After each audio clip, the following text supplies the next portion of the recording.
The crystal champagne flute trembles in my hand as I stand alone at the San Jose Country Club bar, watching my cousin Claire's engagement party unfold like a glossy magazine spread. Perfect lighting. Perfect flowers. Perfect family smiles that never quite reach their eyes when they land on me. I check my phone again. No messages from Logan. The sleek designer watch he gave me for Christmas shows 7:45 p.m. in Zurich. He should be done with his consulting meeting by now. Julia, darling. My mother's voice carries that particular lilt she reserves for public performances. She's steering an older couple toward me, her pearl necklace catching the light. This is the Andersons, their new members. A practiced smile. This is Julia. She's between relationships right now. I bite back the correction. 2 years engaged to Logan, and she still pretends he doesn't exist. The Andersons murmur polite greetings and mercifully move on, champagne glasses in hand. My phone buzzes. Finally. But it's just my team in Dubai confirming tomorrow's client presentation. I need somewhere quiet to call Logan, to hear his voice ground me in reality, before I float away on a sea of family fiction. The hallway leading to the ladies' room offers blessed silence after the tinkling laughter and clinking glasses of the main room. My heels click against marble as I dial Logan's number. Then I hear it. Laughter floating from around the corner. My mother's voice, and Aunt Patricia's parting, sharing that particular cadence of gleeful mockery I remember from childhood. 2 years engaged to a man no one's ever met. My mother's words slur slightly. Who does that? Aunt Patricia's answering laugh sounds like breaking glass. Aviation consultant? Is that what we call flight attendants now? I've started calling him her imaginary fiancé when she can't hear. My mother again, her voice thick with amusement. Poor thing, always trying to keep up with Claire. The phone slips from my suddenly numb fingers, clattering against marble. Tears burn behind my eyes but don't fall. I won't give them that satisfaction, even if they can't see me. The memories rush in like tide water. Me at 22, standing in our kitchen as Dad's face turned that particular shade of purple reserved for major disappointments. Law school is your future, Julia. This art school nonsense is throwing your life away. Mom wringing her hands in the background. Graphic design is a lovely hobby, sweetheart, but it's not a career. The Christmas video calls after I moved to Europe. Mom's tight smile as I shared news about my growing client list. That's nice, dear, but did you hear? Claire made junior partner at her firm. My fingers find the textured wallpaper, grounding me in the present. The past is a dangerous place to linger tonight. I remember the first time I saw Logan across a crowded conference room in Zurich. The way his eyes crinkled when he smiled. How he listened intently as I presented my branding concepts for his airline client. The immediate connection that felt like coming home, even though home had never actually felt that way. The work is exceptional, he'd said afterward. Your family must be incredibly proud. I'd laughed then, a short, sharp sound. They think I'm playing at having a career while looking for a husband. His hand had covered mine, warm and steady. Then they don't know you at all. The memory of calling Mom to share our engagement still stings. The long silence before her careful response. Is this real, Julia? Or are you just trying to keep up with Claire? Logan's words that night echo in my head. They'll understand someday. Build your life first. I straighten my spine, check my reflection in a gilt-framed mirror. My green silk dress falls perfectly, chosen to project success without trying too hard. The diamond on my left hand catches the light, solid and real as the man who gave it to me. Julia, Claire's voice carries down the hallway. We need you for the family toast. I smooth my dress, touch up my lipstick. Perfect the mask I've worn at every family gathering since I was old enough to understand that being myself wasn't enough. My phone buzzes again. A text from Logan. Finished early, missing you. Something shifts inside my chest, like tectonic plates realigning. I've spent my whole life trying to prove myself worthy of this family's approval. Tonight, I finally understand their approval was never the prize I thought it was. My fingers fly across the phone screen. Now, please come now. Claire appears at the end of the hallway, radiant in white. There you are. Mom wants you to say a few words. I slip my phone into my clutch, straighten my shoulders. Of course she does. The walk back to the main room feels different now. Each step carries the weight of a decision years in the making. They want a toast? I'll give them one they'll never forget. My mother beams as I approach the microphone, probably expecting another perfectly polite performance. She has no idea what's coming. None of them do. The crystal stemware weighs heavy in my hand as I step toward the microphone. My mother beams from her carefully chosen spot near the front, no doubt expecting another of my perfectly polite performances.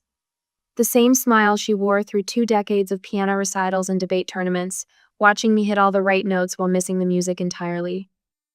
When two people find each other, I begin, letting my gaze drift across the sea of expectant faces. They deserve a foundation of belief and support. The words float across the reception hall, carried by the venue's precise acoustics. Claire and Michael have that foundation in spades. Every step of their journey celebrated, documented, believed. A champagne flute clinks against a butter knife somewhere in the back. Someone coughs. My mother's smile slips, just a fraction as my eyes find hers. Some people never receive that support. The words land soft but sharp, like snow before a storm. Some build their lives while those closest to them whisper doubts behind closed doors and country club bathrooms.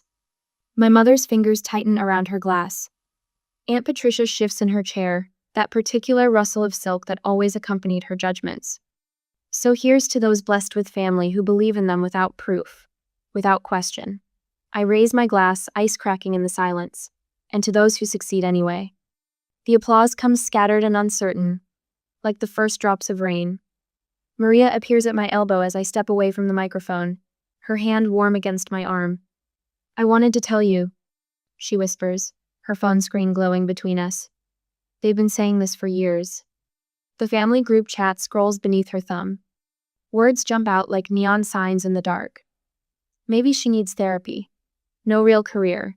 Inventing relationships to compete with Claire. My father's voice drifts from a nearby table. Julia's going through a phase. The same dismissal he used when I left law school, when I moved to Europe. When I built my first international client portfolio.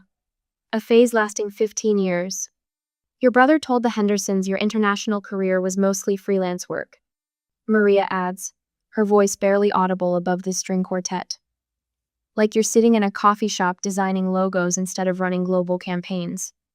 The weight of years of dismissal settles across my shoulders like a familiar shawl. My mother holds court near the gift table, Aunt Patricia at her right hand like always. The perfect power couple. One to plant the seeds of doubt, one to water them with whispers until they bloom into full-grown lies. Did you see the wedding magazines? Maria's words carry an edge of anger I've never heard from her before. Your mother showed them to Claire last month.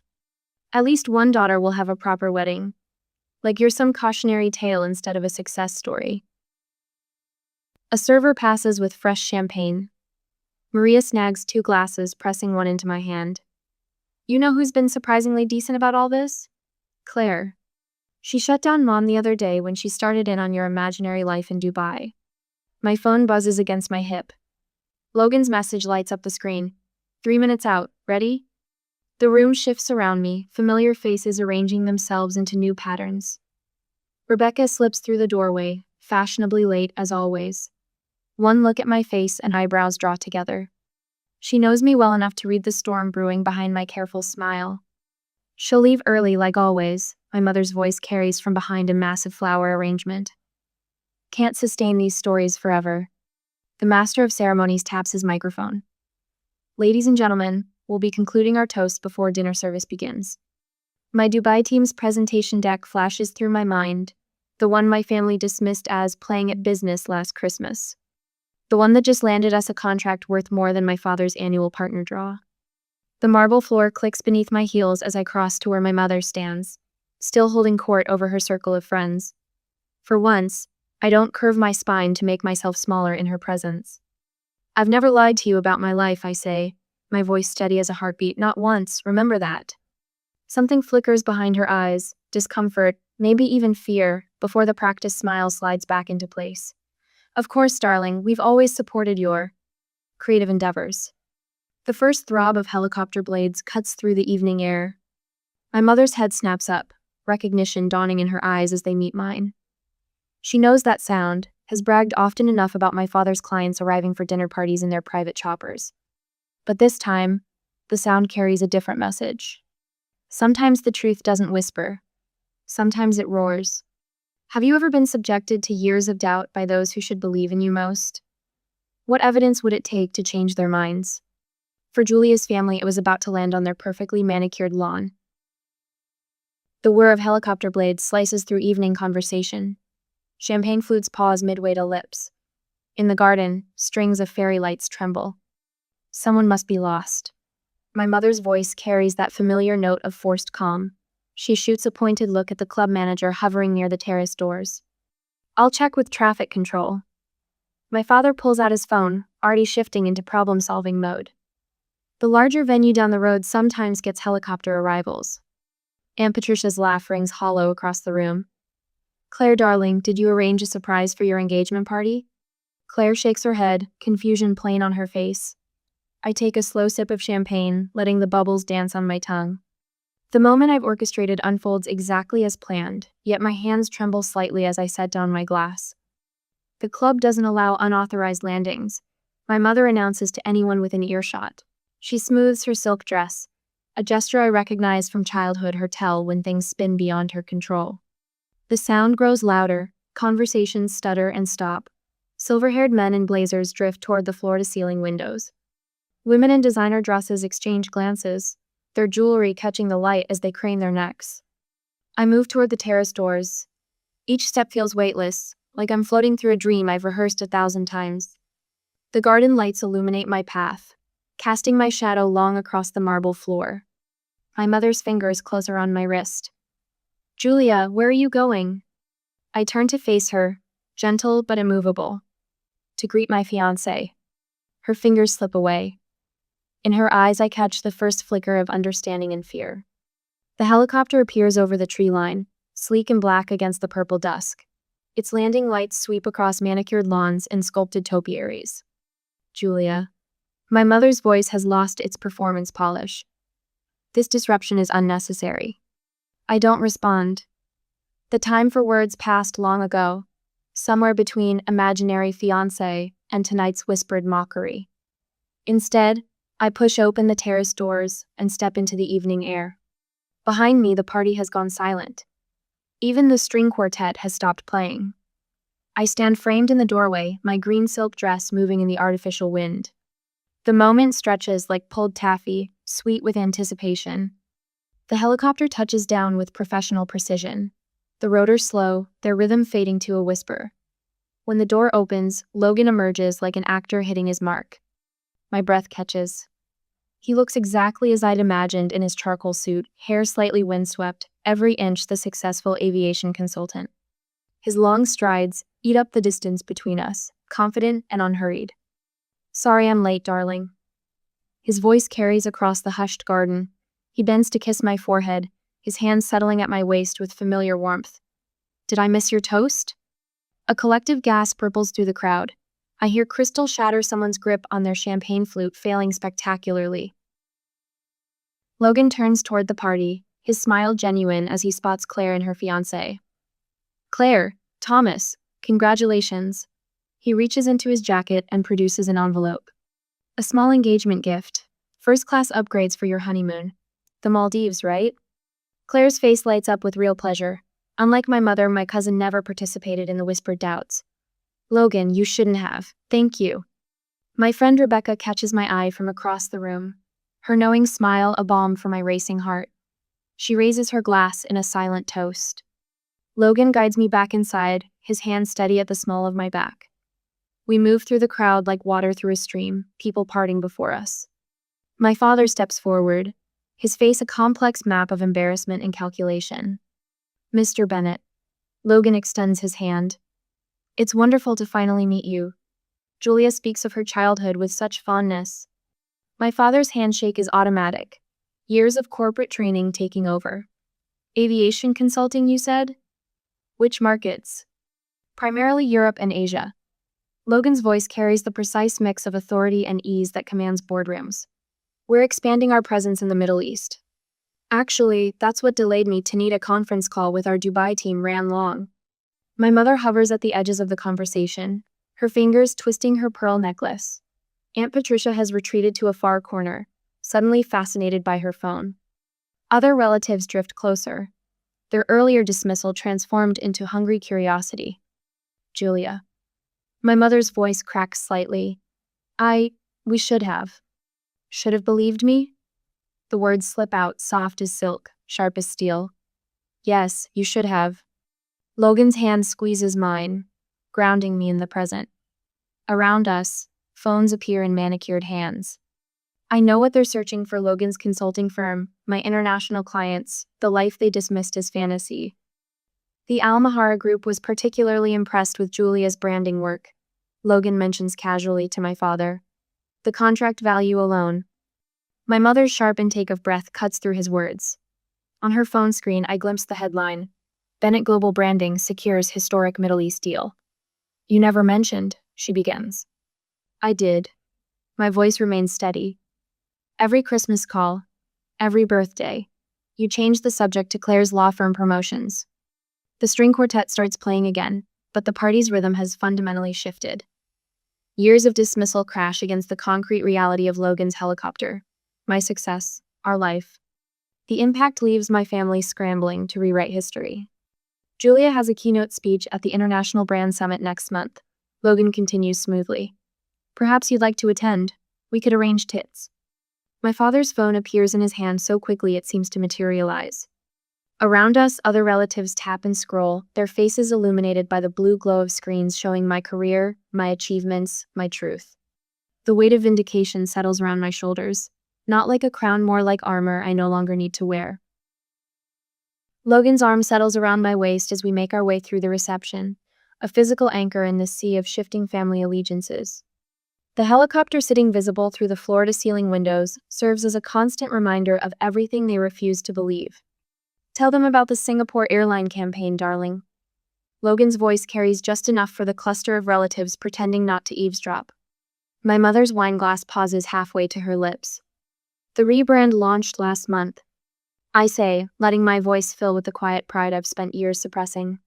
Full fleet livery redesign, lounge concepts for 13 international hubs, complete digital overhaul. Aunt Patricia's fingers tighten around her champagne stem. She spent the last hour trying to insert herself into conversations, suddenly remembering supportive comments she never made.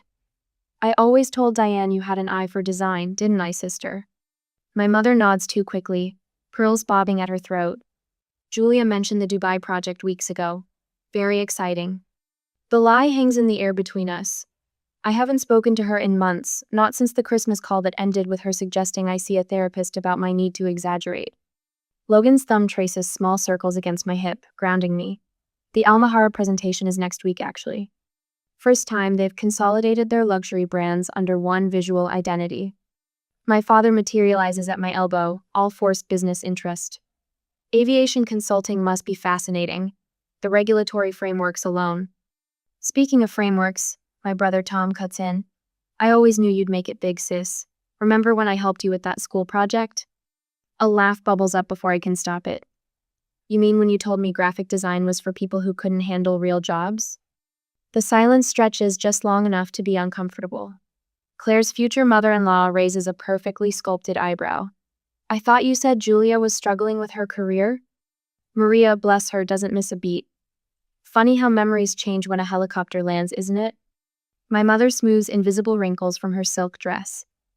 We always encouraged Julia's independence. Actually, I say softly, you called it running away from responsibility. The words land like pebbles in still water, ripples of discomfort spreading through the gathered family. Rebecca appears at my side, champagne flute extended like a shield. Remember that first client meeting in Paris? Julia stayed up 3 nights straight redoing the entire presentation because the brief changed last minute. You always knew exactly what you wanted, Claire adds, surprising me with her sincerity. A small cluster of younger cousins edges closer, eyes bright with something that looks like hope. Julia, darling. My mother's voice has taken on that particular tone she uses when orchestrating photo opportunities. We should get some pictures for the family album while everyone's here. Wonderful idea, my father chimes in. And you must let us know when you're in Europe next. We'd love to visit. Tom slides a business card from his wallet. We should grab coffee, talk about some international opportunities. The firm's looking to expand. I smile, precise as a scalpel. We'll see what the schedule allows. Logan steers us toward the terrace, reading my need for air. The night wraps around us like cool silk, city lights glittering below. Through the glass, I watch my mother's face crumple slightly when she thinks no one's looking. But Christmas is for family, she says later, cornering me by the dessert table. You always come home for Christmas. The words settle in my chest, familiar weight of obligation warring with the life I've built. I have made my home elsewhere. My father stands frozen by the bar, Manhattan untouched, as the reality of our new dynamic sinks in. I am no longer the daughter desperately seeking approval. I am a woman who arrived by helicopter to say, your approval stopped mattering. Aunt Patricia's voice drifts from behind a flower arrangement. Still showing off after all these years. Logan's hand finds mine, fingers intertwining. The diamond on my left hand catches the light, solid and real as the man beside me, as the career I've built, as the truth they spent years denying. The helicopter sits dark and elegant on the lawn outside, a period at the end of a very long sentence. But it isn't the final punctuation mark in this story. Not yet. I squeeze Logan's hand, thinking of the invitation I'll send tomorrow. Dubai in winter is lovely, after all, and some truths need to be seen in the full light of day. They cannot hurt me again. With these thoughts, we greeted everyone and went to the hotel. Tomorrow is a big day. The next day, after the reception, the phone vibrates against the hotel nightstand at 10 a.m. My mother's name flashes across the screen, accompanied by her carefully curated profile photo from last Christmas. Julia, sweetheart. Her voice carries that particular wobble that appears whenever she wants something. I've been thinking about what happened at the reception. We should reconnect as a family. I let the silence stretch, watching Logan's reflection in the floor-to-ceiling windows as he moves around our suite, preparing for another consulting call. Mom, I have meetings all morning. Of course you do. The wobble transforms into something sharper. Your father wants to discuss some investment opportunities for your business. She pauses. The family business could use an international presence. My phone buzzes with incoming texts. Dad suggesting coffee to talk about your future. My brother Mike suddenly interested in expanding our horizons globally. Even Aunt Patricia has posted on Facebook, featuring a photo from Claire's engagement party with the caption, "So proud of my successful niece Julia. Family first, global business." Logan catches my eye in the reflection, raising an eyebrow. I shake my head, lips curving into a smile that holds more satisfaction than amusement. The country club membership committee meets next month, Mom continues, voice brightening. Your father could nominate you now that you're established. The word hangs between us like a poisoned apple. Established. As if my success only became real when it arrived in a helicopter. The lake house is lovely in autumn, she adds. We could update the family Christmas card. You and Logan would look wonderful on the dock. I trace my finger along the window, watching the morning sun strike the glass towers of Dubai's financial district. That's generous, Mom. Well, family is family. Her voice softens. We can put all this unpleasantness behind us. All this unpleasantness, I repeat, letting each word fall like a stone. You mean the years you spent telling everyone I was lying about my life? Julia, really? We were just concerned. Logan sets a cup of Earl Grey on the desk beside me, his hand resting briefly on my shoulder. The warmth of his palm grounds me as the realization crystallizes. They're not sorry they didn't believe me, I say after ending the call. They're sorry they can't use me. Logan leans against the desk, arms crossed. What do you want to do about it? I open my laptop, fingers hovering over the keyboard. The words flow with unexpected ease. I'd like to invite you to Dubai next month. Let me show you what I've built. 3 weeks later, I watch my parents scan the arrivals terminal, their expectations visible in their designer luggage and travel outfits. Mom's face falls slightly when she spots our waiting car. Not a luxury sedan, but a modest electric vehicle. The hotel is lovely, she manages later, as Logan guides them through the understated lobby of the Four Seasons. No gilded excess, no ostentation, just quiet, impeccable taste. We thought you'd be comfortable here, I say, watching them search for the flash and glitter they'd imagined. Dubai isn't all about spectacle. The next morning, I lead them through the glass doors of Bennett Global Branding. 30 pairs of eyes look up from sleek desks, their owners rising in greeting. Good morning, Julia, they chorus, some voices carrying accents from London, Singapore, Cape Town. Your team? Dad asks, gaze jumping from face to face. My family. I correct him quietly. I watch them absorb the wall of client logos, the industry awards, the framed magazine covers featuring my work. Through the conference room glass, they glimpse my upcoming keynote presentation for the Global Brand Summit. All this time, Mom whispers, "You really were building something?" Yes. I gestured to my office. Would you like to see more? That evening, I choose a rooftop restaurant overlooking the city. The lights below mirror the stars above, creating an infinite field of possibility. For years, I say, setting my phone on the white tablecloth, you thought I was lying about my life. We were just concerned, Mom begins, reaching for her water glass. I press play. Her own voice fills the space between us. Her imaginary fiancé, followed by Aunt Patricia's laughter. I didn't invite you here for an apology. The words come steady and clear. I invited you to see the truth. Dad's face flushes that familiar purple. You brought us all this way to embarrass us? No, I meet his gaze. I brought you here so you would finally see me. Mom's tears fall, smearing her careful makeup. We were wrong about everything. Yes, you were.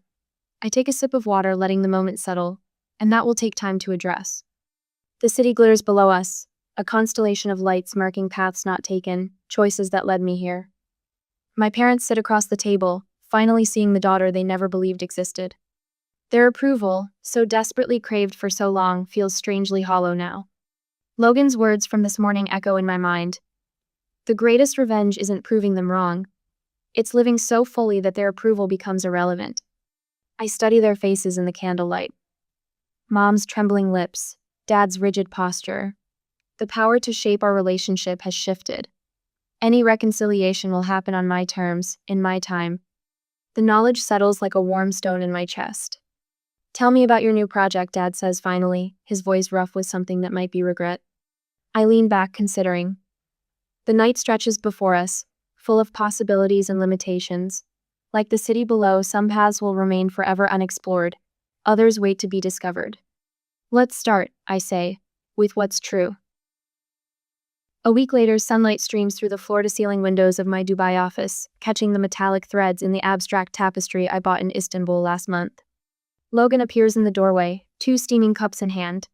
The familiar scent of Earl Grey fills the air as he sets one on my desk. Your 9 o'clock is ready in the conference room, he says, leaning down to kiss my temple. The design mentee from Paris? I nod, taking a sip of perfectly brewed tea. Reminds me of myself at 23.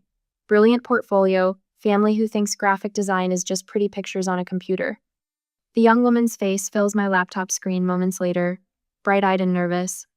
Her portfolio spreads across my second monitor, clean lines, bold color choices, the raw talent I recognized immediately.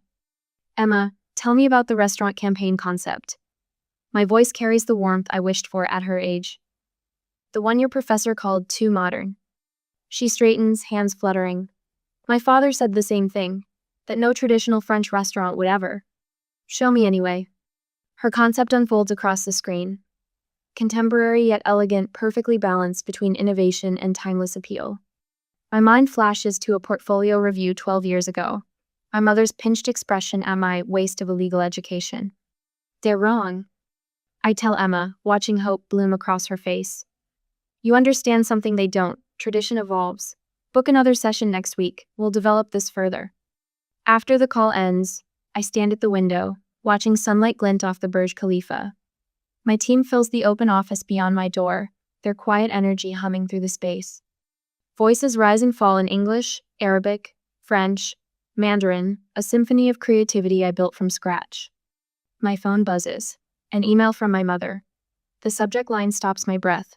Family reunion, your terms. Dear Julia, the lake house is lovely in October. Logan mentioned you might have business in New York that month. No pressure. Just know you're both welcome whenever you choose. Love. Mom. No guilt trip. No manipulation. No desperate need to prove her maternal devotion to the country club crowd. Logan's arms slip around my waist from behind. Board meeting done early. What's got you smiling? I show him the email. Mom's learning. Finally. Going? Maybe. I lean back against him. On our terms. 6 weeks later, autumn sunlight dapples the lake house deck. Logan's hand rests warm against my lower back as we climb the familiar steps. No knot in my stomach. No mask of perfect daughter sliding into place. The door opens before we reach it. Mom's eyes meet mine, clear and uncertain. Julia, Logan, thank you for coming. Inside, fall-scented candles flicker on the mantel.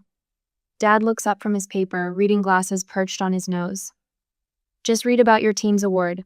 The Hong Kong campaign? Singapore, I correct gently. But yes, the Asian market expansion exceeded projections. No dismissal. No comparison to my cousin's law firm partnership. Just my father's small nod, the beginning of understanding in his eyes. Monthly video calls followed. Awkward at first, like learning a new language. Dad asking about projects, actually listening to the answers. Mom sending articles about female entrepreneurs in the Gulf states, her handwritten notes in the margins showing she'd really read them. Aunt Patricia's absence speaks volumes. Some bridges burn for a reason. The Santorini wedding photos arrive in December. Small, intimate, perfect. Claire beside me in a sage green bridesmaid's dress, our childhood competition dissolved into genuine friendship. My parents in the background, respecting the boundaries of their new role. Rebecca's champagne toast still echoes, to believing in yourself when no one else would. Spring finds me in a Dubai conference hall, addressing a room of young designers. Many of their stories mirror my own. Families who mistake different for wrong, dreams dismissed as phases to outgrow. The helicopter story spread. I tell them, watching recognition spark. But that moment wasn't about proving anyone wrong. It was about finally being right with myself. A young woman approaches afterward, portfolio clutched to her chest. My family thinks I'm wasting my accounting degree. They don't believe I can make it in design. I see myself in her tight shoulders, her defensive grip on her work. Show me what they don't see. Mom visits the office in May. She pauses before the framed photo of Logan's helicopter landing, backlit against the country club's manicured lawn. I was so embarrassed that day. Her voice catches. Now I understand it was necessary. It wasn't about embarrassing you. I meet her eyes in the glass reflection. It was about finally being seen. I see you now. She touches the frame gently. I'm sorry it took so long. I needed you to see me then. The truth settles, peaceful as sunset over the Arabian Gulf. I don't need it anymore. Later that night, Logan and I stand on our balcony, the city lights jeweling the darkness below. Plans for the New York office expansion spread across the patio table between us. We could take the apartment in Manhattan, I muse. Be closer to family if we want. If we want. Logan's smile holds a decade of understanding. Your choice, your terms. I watch a plane's lights trace across the star-studded sky, remembering a young woman who once thought proving her worth would fix everything. The greatest revenge isn't proving them wrong. My fingers lace through Logan's. It's living so fully that their approval becomes irrelevant. The night breeze carries the scent of jasmine from the garden below. Somewhere in Paris, Emma works on her restaurant campaign. In Dubai, my team prepares tomorrow's client presentation. In a lake house in America, my mother learns to see her daughter clearly. All of us evolving, one truth at a time,